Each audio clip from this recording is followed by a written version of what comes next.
College শেষ হয়ে গেল, ওর পোদরা না মেরে থাকি কি করে বলতো? সকাল বিকেল তো ওরই পোদ মারতাম। এই শালা, তুই এরকম বাদরের পোদের মতন মুখ করে বসে আছিস কেন? আমাদের গ্রামের সিচুয়েশন খুব খারাপ, ওখানে পোদ মারার জন্য কাউকে পাওয়া যায় না, তাই জন্য আমি বাড়ি যেতে চাই না।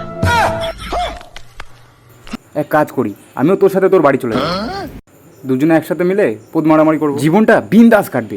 ঠিক বলেছেন। ওই তুই শালা তোর নিজের বন্ধুকে পোদ মেরেছিস? হ্যাঁ। ওর বাপ তোকে ডেকে পাঠিয়েছে। কেন, ওর বাপেরটাও মারতে হবে নাকি? আমার ছেলের পোদ মারার আগে একবার ভাবলি নে ওর বাপের পোদের কথা? আজকের পর থেকে আমার ছেলের পোদ তো দূরের কথা, অন্য কোনো ছেলের পোদের দিকেও তাকালে এই ডান্ডা তোর পুঁতে গুঁজে দেবো। অন্য কোনো ছেলে নয়, আমি শুধু আপনার ছেলেরই পোদ মারবো।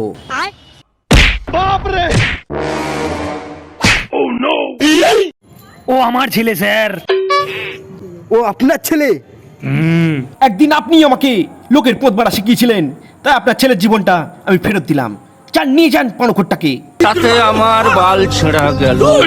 আমার ছেলের সবচেয়ে বড় অপরাধ স্যার যে ও মদ খেয়ে আপনার ছেলের পোদ মেরেছে। আজকে যদি আপনার ছেলে আমার ছেলের পোদ মারতো, তাহলে ওদের দুজনকে আপনি দীঘায় হানিমুন করতে পাঠাতেন। ভবানী শঙ্কর, আপনার পোদ মেরে দেবো স্যার।